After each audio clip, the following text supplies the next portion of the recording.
Hello again and welcome to this video. I'm continuing the series of videos on healing from burnout.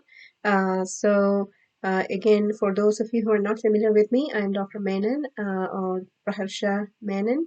I'm a board certified family medicine physician practicing for over 10 years, and I'm also a working physician mom who once was burned out and by God's grace has been able to heal from it. And now it's my mission to help other physician moms heal from burnout. In the last week's video, we discussed the biggest challenge to healing from burnout. And in this week's video, we're going to look at how to identify burnout. Because I'm telling you, burnout is so sneaky, it's an excellent masquerader. It can look like so many common things out there. Burnout will be the last thing on our mind for the differential diagnosis of those.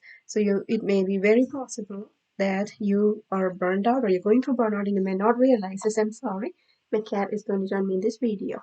Yeah, it's his nap time, and if he sees me in the room, then usually he comes to snuggle with me. So I hope he's going to help us with this video. It's another way of healing from burnout too. Yes. So yeah, what does burnout look like? And some of these I did not even know burnout could look like those because it was never explained to me that way, that burnout could look like this. So this is highly curated content that I am presenting to you because all this I came to know from going through burnout and through my research into it and all the other modalities that try to heal from it. So it's a composite net result of all that I have been through in terms of my healing from burnout, which gave me this information. This is highly curated information, very valuable information. It is not easily available this way out there. So I'd like to present this to you. So, how do you know that you're going through burnout? Number one, you may experience fatigue or extreme fatigue. You may realize remember from my previous video that I had extreme fatigue when I was going through my burnout in the beginning of my burnout journey, to the point of being exhausted. When walking down 20 to 30 feet hallway to the patient room, I felt extremely physically drained. So extreme fatigue, if you experience that, it could be a symptom of burnout. Number two and number three, I like to bundle them together because they are very similar. Anxiety and depression. So some of us are more prone to anxiety, some of us are prone to depression, some of us are prone to both. Some of us feel somewhere inside, we feel that no matter what stress comes across my life, there's no chance that I could be anxious or depressed.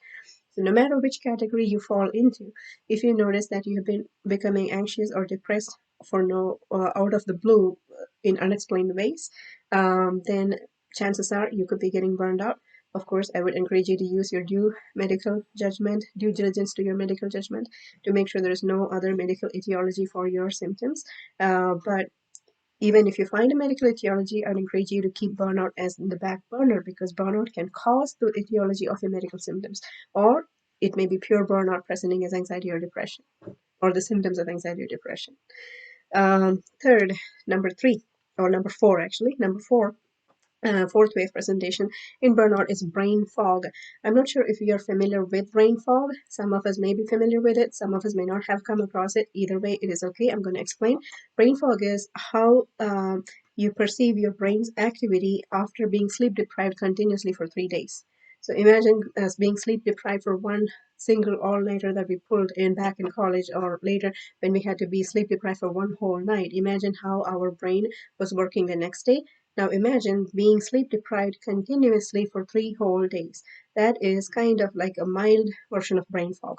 Now, some of us may have been exposed to pregnancy brain, where the hormonal changes that happen with pregnancy and the fluid changes that happen with pregnancy, they alter the functioning of our brain, where we can consciously and intellectually do the things we were doing, but we know that there is a big cloud sitting on us, and we are having to push through the cloud and still get everything done. That is brain fog. Sometimes it may be related, not related. It may be similar to how you feel when your blood sugar goes too high or too low, like hyperglycemia or hypoglycemia. Again, folks who have fluctuating blood sugars may be able to relate to that better. So that's brain fog. Number 5, resenting work or disillusionment with work. So this is a little bit more than a small mild discouragement with a hard task at work. This is like if you find yourself more than 90% of the time or more constantly resenting work or being disillusioned with different aspects of work more than 90% of the time, then it may be a good idea to get screened for burnout, because it may be burnout that is happening without us realizing it's going on. And why do we want to get screened for it?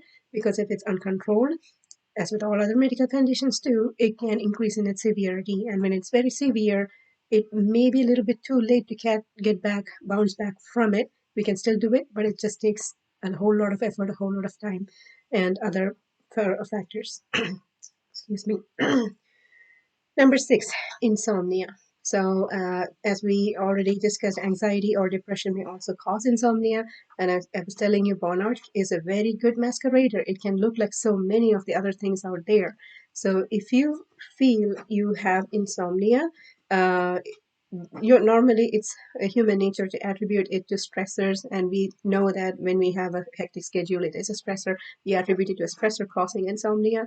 It can also be depression or anxiety causing insomnia, but sometimes burnout by itself can also cause insomnia. It also causes certain neurochemical changes in the brain, which can lead to insomnia as well. We're going to talk about that next. So the next, or the seventh way in which it presents, is hormonal imbalance, especially menstrual irregularities. So, if once we have a chance to rule out other medical etiology for hormonal imbalance, burnout really needs to be considered, especially moderate to severe degrees of burnout can present with hormonal imbalance. Because I have not shared this with you yet.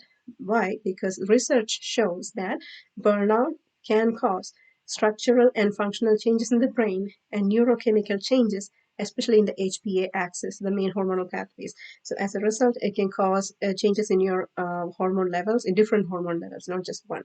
And menstrual irregularities may be the presenting main feature of it. Low progesterone or estrogen, they're also neurosteroids. They also affect the functioning of your brain.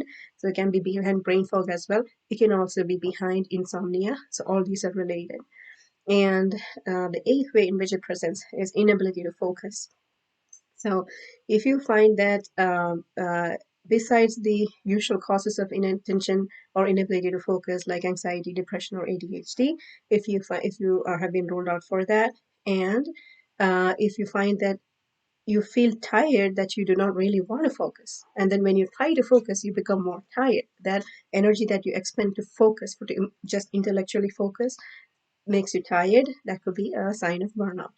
The next presenting feature of burnout, which is number 9, is changes in your heart rate or your blood pressure. So again, going back to the neurochemical changes, it can cause lowering of your heart rate or your blood pressure, your baseline heart rate or your blood pressure. Especially, it may be common that after minor, or not after minor, after moderate to severe exertion, like usual workouts, you may find that you feel pre-syncopal. That may be an indication that your blood pressure is dropping. Same with your heart rate sometimes, because burnout can also masquerade like anxiety. It can give you like panic attack like symptoms or anxiety like symptoms. If that's the case, you may notice palpitations more, but in the absence of that, it's usually a lowering of your heart rate. The next is, it's getting juicier, guys. The next most important presenting way for burnout is hypocortisolism. Can you believe this? Who would have thought that? Hypocortisolism. Yes, burnout can cause hypocortisolism. Why? Burnout is essentially a state of prolonged stress. It can be a bundle of big major stressors, or it can be minor teeny stressors which are not considered big enough by themselves, but they are, over a period of time, they accumulate to cause the effect of having had multiple big stressors. So, as a result, your adrenals have been constantly firing back and forth, helping to fight you against, helping to, fortify you against all those stressors, helping to help you course through them. But as a result of it, after prolonged duration of doing the same thing, the adrenals are getting tired out or worn out. They're losing their reserve to do this. So as a result, their function is reducing. So it is very easy, if especially in severe stages of burnout, if it is not treated, if it is not stopped, then it can very easily lead to adrenal insufficiency. And when you notice the symptoms of adrenal insufficiency, especially the lowering of your blood pressure or your heart rate, if you have not reached the level of insufficiency yet, like if the adrenal testing does not reveal insufficiency yet, the chances are you may just have adrenal fatigue, which is on its way to adrenal insufficiency if you do not do something about it at this time. And so it can still give you the symptoms of adrenal insufficiency without showing the test confirmatory findings on the standardized tests, your hormonal challenge tests. The last but not the least, one more way to identify burnout, which is not a presenting feature for burnout, but one important way to identify burnout. How do you identify burnout? By taking a burnout inventory, which is like a standardized test or screening test for burnout.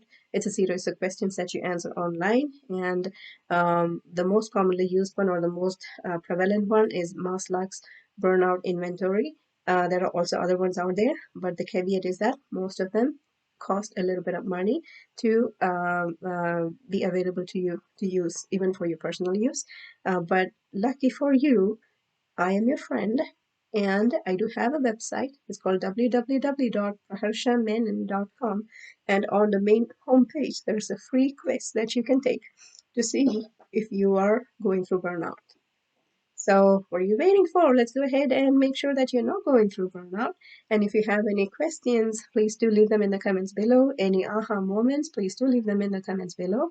I would love to connect with you. I hope this has been helpful for you, and I hope this helps you beat burnout in no time and live the life of your dreams.